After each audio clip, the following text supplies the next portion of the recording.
very soon also. So the technician. Good morning, everyone. It gives me immense pleasure and great honor to stand before you all today and be gathered for a profoundly important occasion. My name is Father Dr. Tyus Varghese, and as the principal at Don Bosco College, Kohima, I extend a very warm and heartfelt welcome to each and every one of you. Don Bosco College is the fastest growing college in Nagaland.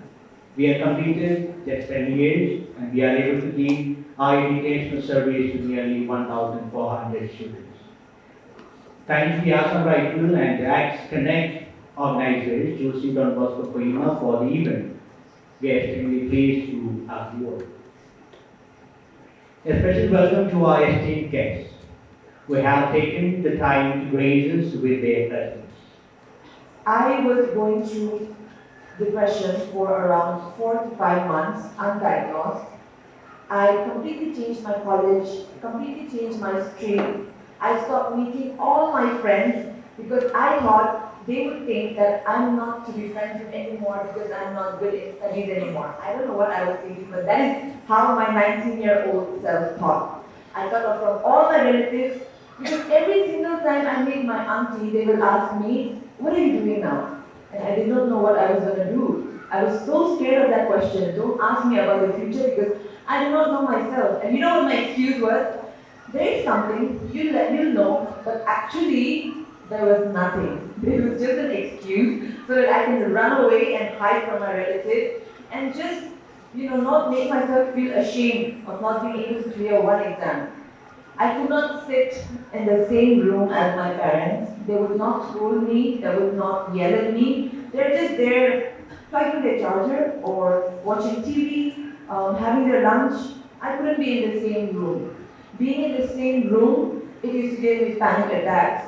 I would start shivering, I would start crying, and I would think to myself, what is happening? And I would think, maybe, I don't know what is happening, and I'll just run away. And it just carried on for months and months.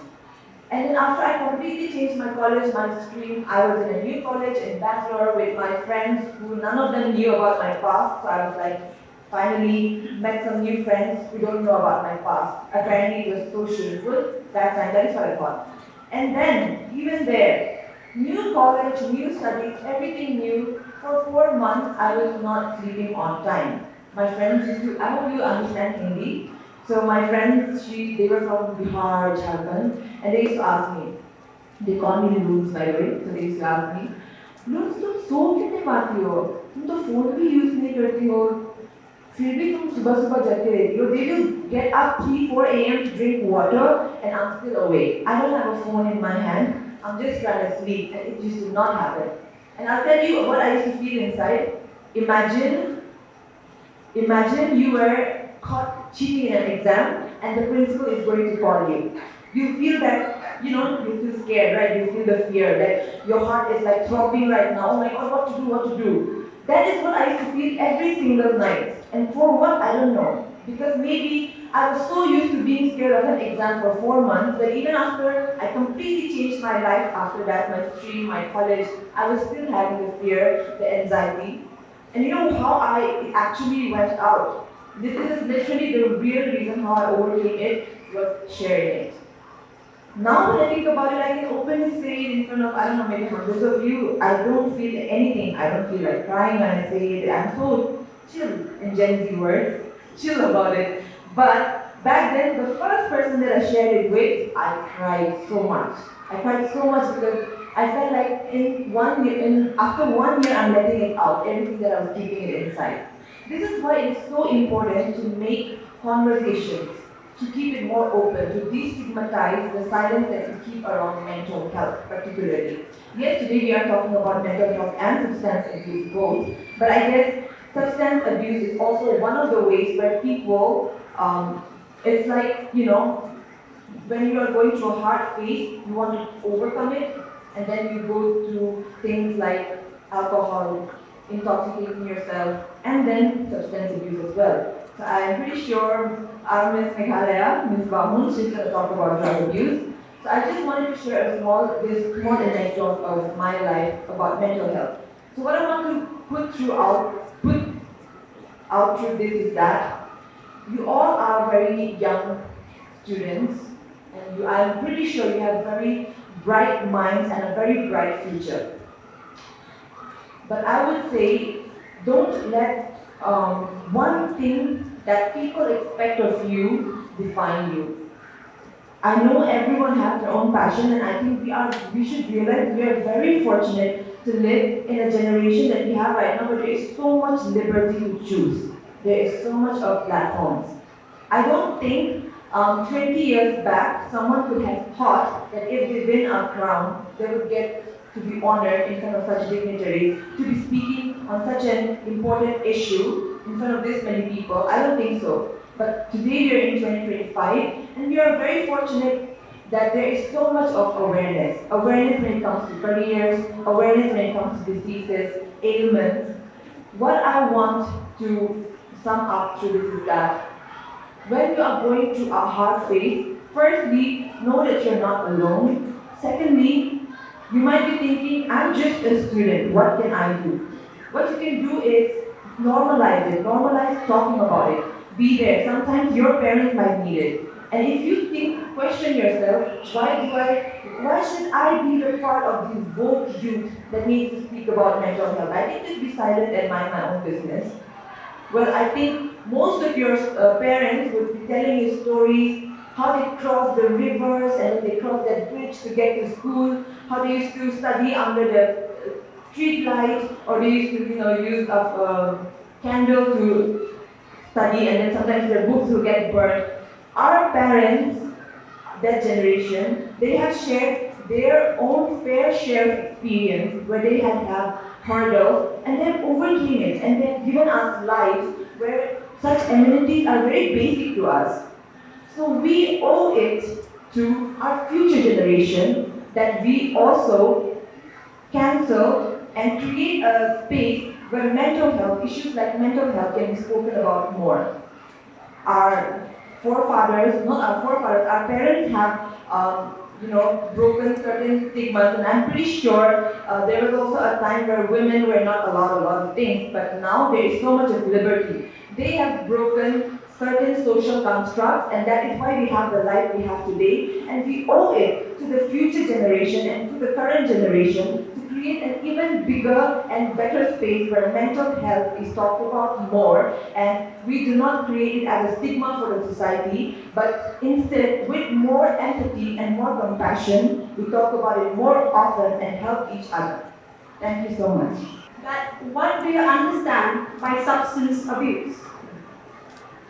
Since we are all here, like students, I'm a teacher myself, I like to ask my students, what do you understand the basic of that topic? Now it's what is substance abuse? Do you all know? Or should I take you back to school?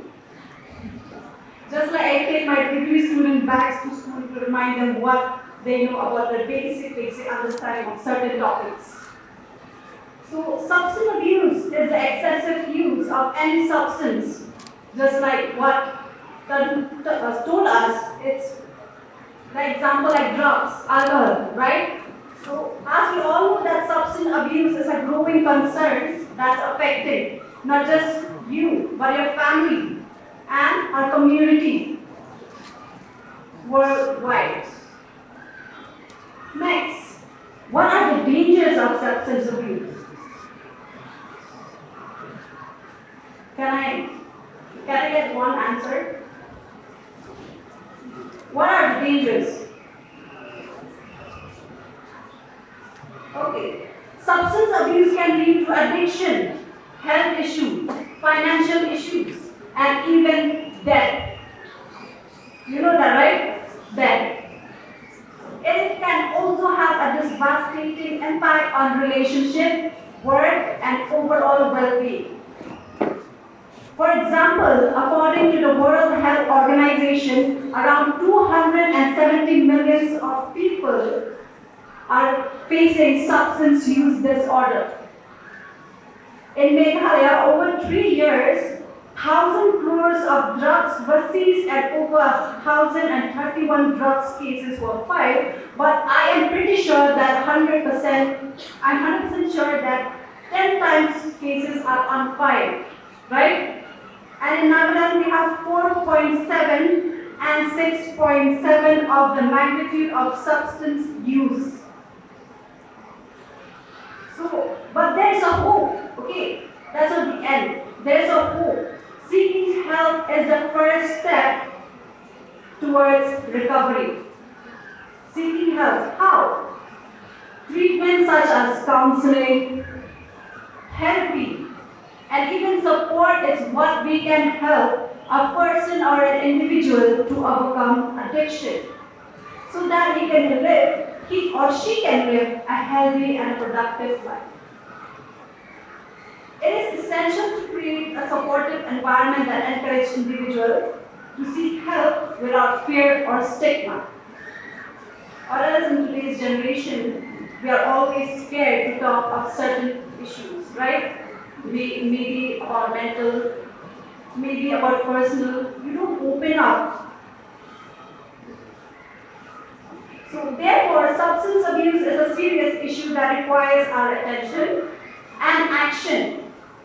Let's work together to raise awareness, to reduce stigma, support those affected by substance abuse. Remember, seeking help is a sign of strength and not weakness. I'll repeat, seeking help is a sign of strength, not weakness. Let's encourage and support each other in the fight against substance abuse. You are the youth of this generation. Let's make it more brighter. I would like to end my speech with a quotation saying, drugs can take everything from you, your family, your friends, your health, and your life. First step to address depression or any mental illness is self-awareness. If you think that something is not right with you, or you're feeling something that, or maybe it's not with you, maybe it's with your friend, if you see that her behavior is not certain, it's not good, or she's not being able to be who she actually is, then you can help them. Because honestly, I will tell you, when I found out that my friend died, I was heartbroken. Because he was one of my best friends, the person who I would come from school, because I was in a girls' school. So I would come from school, I would change quickly, and then we would be like, let's go play football together. I had such fond memories of such a bright boy, and he was so talented, He was such a good person and so talented, and suddenly he just passed away because of what? Of mental illness and too much drug abuse, because he overdosed. And these things, when you are mentally not doing okay, you tend to shift to alcohol or maybe drugs or these kind of substances to make you feel calmer, right? But let me tell you, these things are not gonna help you. The only thing that is going to help you is firstly to be aware that you are suffering through something, and the next step is seeking help from someone, maybe a friend, maybe a family member, or even a doctor, right?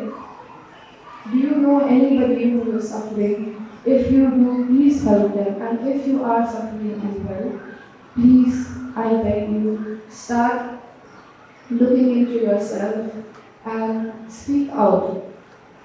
The theme for today is breaking the silence. Mental health has been stigmatized, and when I was younger also, my parents would be like, don't talk about all these things because it's not true. It's just in your head. That's the only thing I would say all the time. It's in your head, you'll be fine, you'll go out of it. But it's not. See, right now I'm standing here, I might look like somebody who's very confident or like who's achieved something because I have done something in my life. But I'll tell you, the struggles that I've been through reaching here has been real. Because right now also I might be talking about depression because I am a living example of depression myself. And it's very hard. For me standing here right now speaking to you, I'm very anxious from inside. I don't know if you can say, and you can tell that I'm anxious from inside, but I'm very anxious from inside because public speaking does not come easy for me. And if you have a very hard life, a hard childhood, and you come out of it and standing here, see, that is what can it motivated me when I was a kid. Let me tell you another story. I know I'm dragging this long, and I just hope that you're not sleepy or anything. But I would like to share because I don't really talk about all these things a lot. I don't really share about me. People think that I'm this very confident person who just walks the ramp and everything, and that's all the glamour and details about it. But as a person, I've been struggling through a lot. When I was in Miss India, before I did Miss India, I just lost my father. Right before I went to the pageant, I lost my father, and that was a very hard time for me because it was not expected that my father will pass away this early. He was struggling, but then we didn't expect it. And after that, I told the team also that I would not want to continue with Miss India because my father passed away there. And depression, call it anxiety, call it everything. I was just not in a I was not in a good state. It was a very bad mental health back then. And the thing that pushed me was my passion to do something and to prove to the world and to my parents that even I can do something. And I wanted to, do something for my father because I told my father when he was still there that I might be going for Miss India. And he was very shocked because as a person, I grew up as a tomboy. I would play football, I would play basketball, all the sports. I was not into beauty or modeling or anything. But like as a kid, I would watch Victoria's Secret. I was very inspired by Victoria's Secret, and I would be like, oh, maybe one day I would get to walk the ramp or something. So I got an opportunity for Miss India, and I told my father, I was like, I'll go for Miss India, okay? And he laughed at me. He was like, you, Miss India, that's so not in your caliber. And I was like, I'll just try, maybe you never know. And he was like, okay, if you do it, let's see where will you reach. So I told my father, and when I got to Miss India, when they selected me, he was very happy. He was in his sick bed, but he was very happy for me. He was like, go do it. So after he passed away, I'll tell you, my entire world crashed. My entire world crashed. I was not in a good state. And the only thing that pushed me was the idea that I gave my father that, I'll go for this and maybe I'll become something in life. And my mom also, because I told my mom also, I was like, I will not do this anymore. I won't want to do this anymore. She was like, you promised your father, you promised everyone that you'll do it. How can you just leave it, right? And then that was something that, pushed me out of depression at that point in my life. And the passion to want to prove and to want to be a model at that point in my life really pushed me, and I worked really, really hard for it. Up until where the entire Miss India journey, I don't think anybody knew that I was suffering through something. I don't think my Tatumania also knew. She came to know after 15, 20 days on the last day. And it was really hard, but I had this passion, this drive from within myself that I wanted to do something for myself, and I pushed myself. It was really hard, I tell you, to get out of bed every day, to do makeup, to speak. Everything was so hard for me, but then I pushed myself because I wanted to do something for myself. So my message to you is that if you have a passion, if you feel like you don't have anywhere to look to, if you don't know where to seek help from, motivation should come from within yourself also.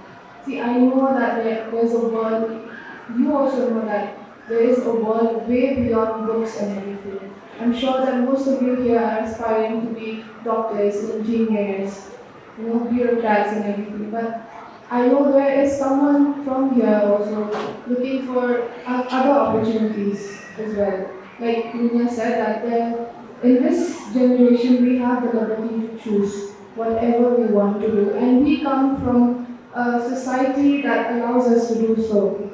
So this is my message to you. I hope that you feel that drive in yourself, because that is the only thing that is going to help you to fight these battles.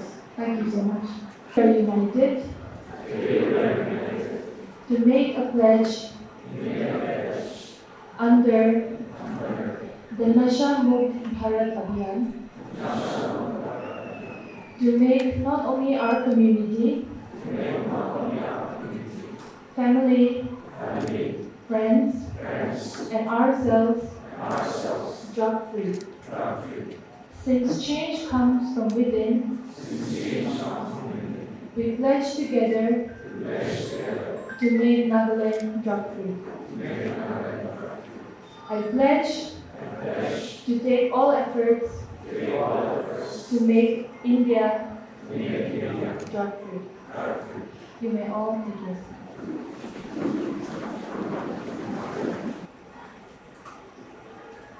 The vulnerability of young people to drugs in Nagaland is alarmingly high, impacting many adolescents and children across the state. Nagaland faces a significant risk from drugs, high rate of early use, widespread social acceptance, and few recreational outlets. In Nagaland, unemployment and lack of meaningful opportunities has contributed significantly to youth frustration. This frustration unfortunately leads some young people to resort to drugs and substance abuse as an alternative. In every society, there are individuals and groups who stand up not because they have to, but because they choose to. NGOs, advocacy groups, non-profit organizations, and volunteers work tirelessly behind the scenes. I extend my deepest gratitude to the civil societies, NGOs, and our uniformed personnel for their solid commitment in the fight against drug abuse and illicit trafficking.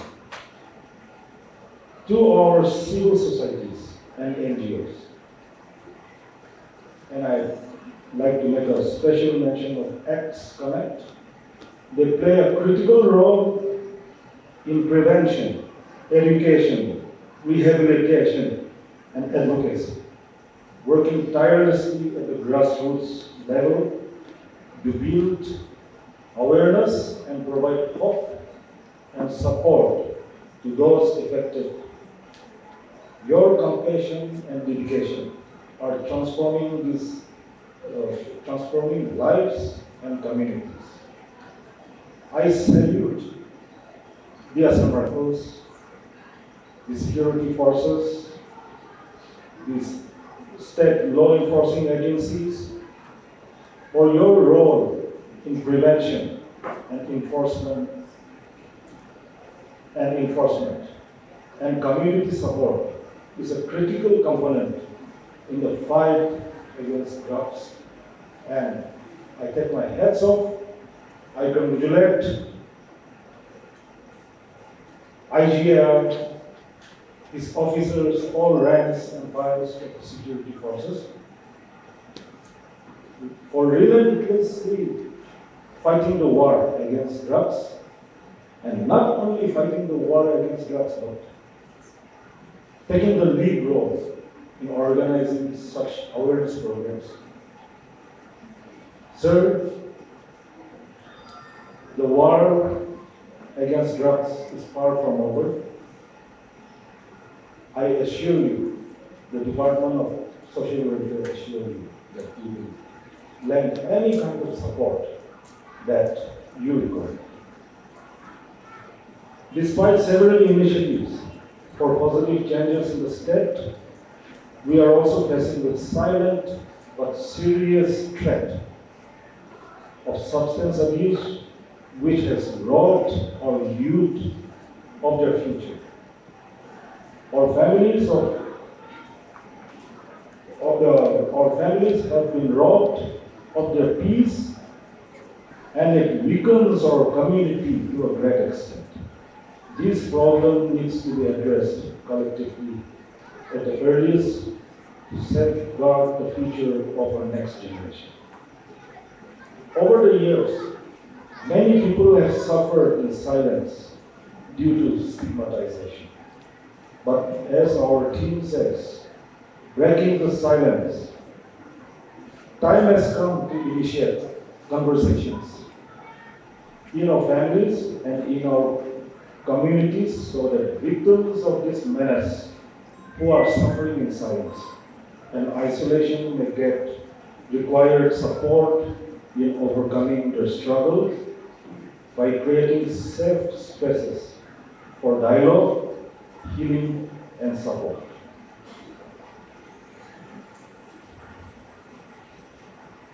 As the nation observes 5th anniversary of the Nasha Mukt Bharat Abhiyan, which was launched on 15 August 2020, the department is organizing massive awareness program throughout the state, which will culminate on the 31st of August.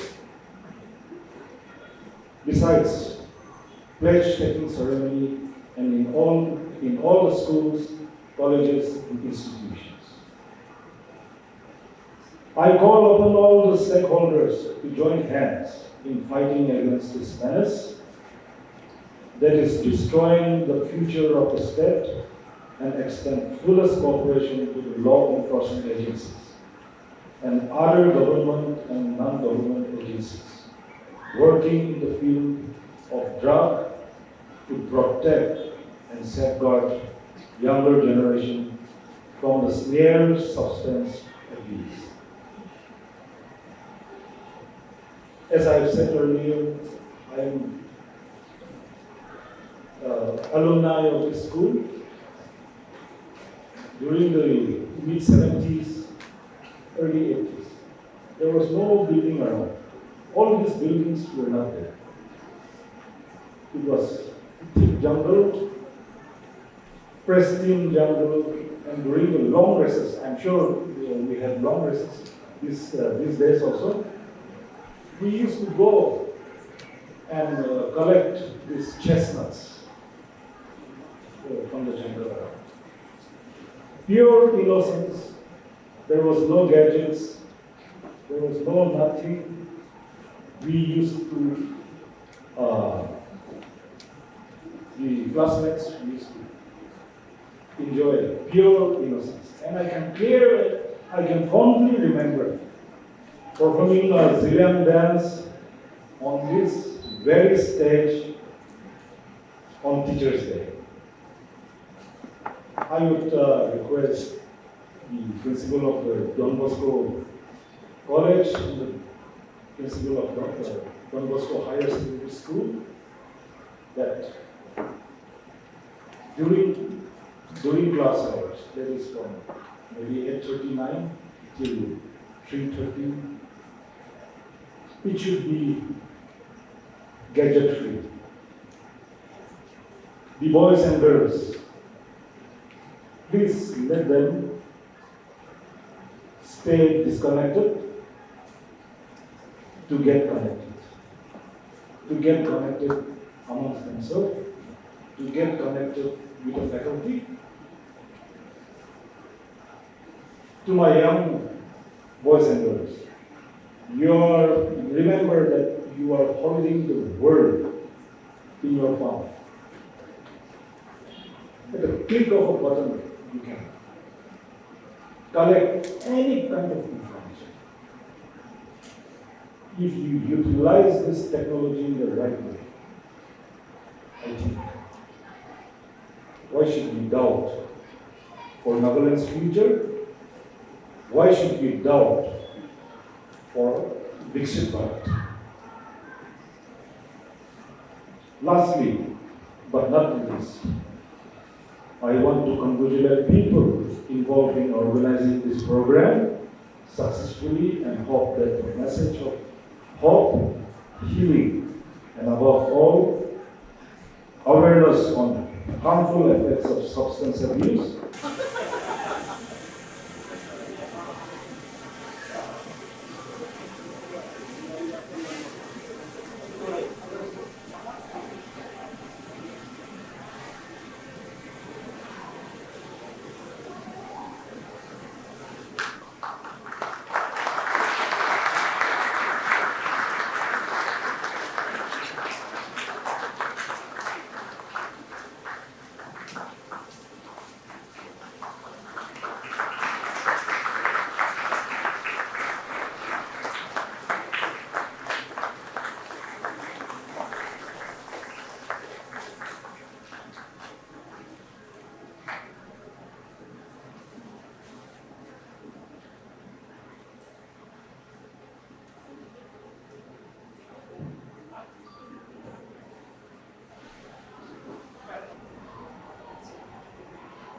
Among the dynamic team from the Department of Social Welfare, their unwavering commitment to this cause has made them the flag bearers of this initiative.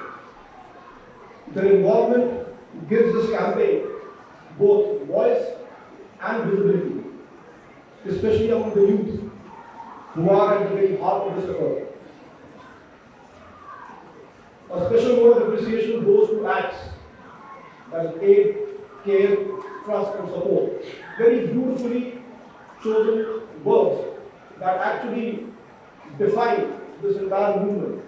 Your vision and perseverance have given this initiative its foundation.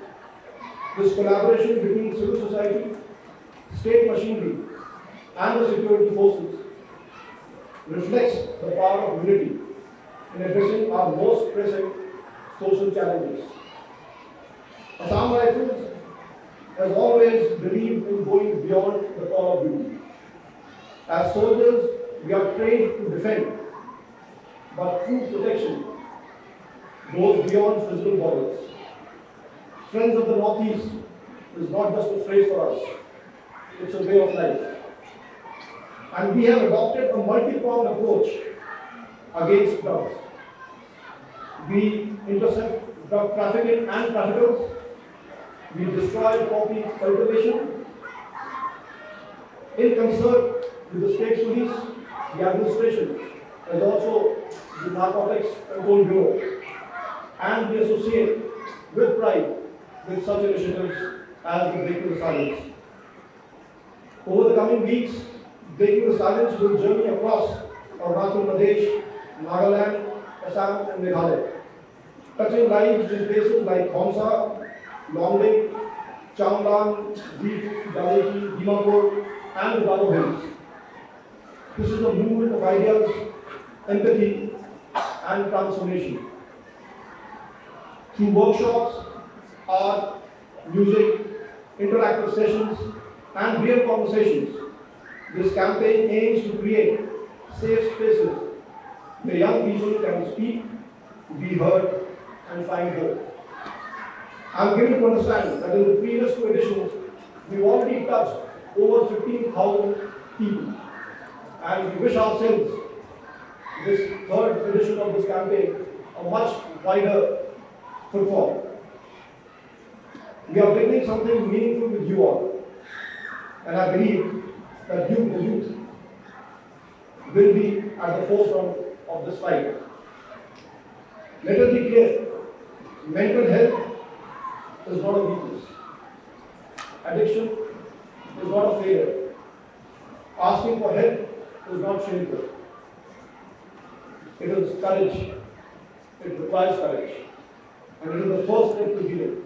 And I think the way these beauty queens have encapsulated through their own journeys, it requires a lot of courage to come out, share their own experiences, so that nobody else goes through that. So I think it will be our collective salute to them by not allowing ourselves into this trap. Let's use their experiences to take our journeys forward. As we launch this third edition of the campaign, I sincerely hope that steps like this continue well into the future. And as we move forward, may we also adopt a wide lens to break the silence, not just around mental health and drug abuse, but also around stigmas that hold our society back. Whether it is gender-based discrimination, domestic abuse, or other invisible battles, we must build a culture where people feel safe, valued, and empowered to speak. Let this campaign become an enduring movement, one voice at a time, one story at a time, one life at a time. To acts, the ACPS, to the Department of Social Welfare, to our queens, who have led with courage and grace, and to the men and women of Assam Rifles, thank you. We are partners in a very, very noble cause. Together, let us walk this journey. Together, let us break the silence. Thank you very much. Jai Hind.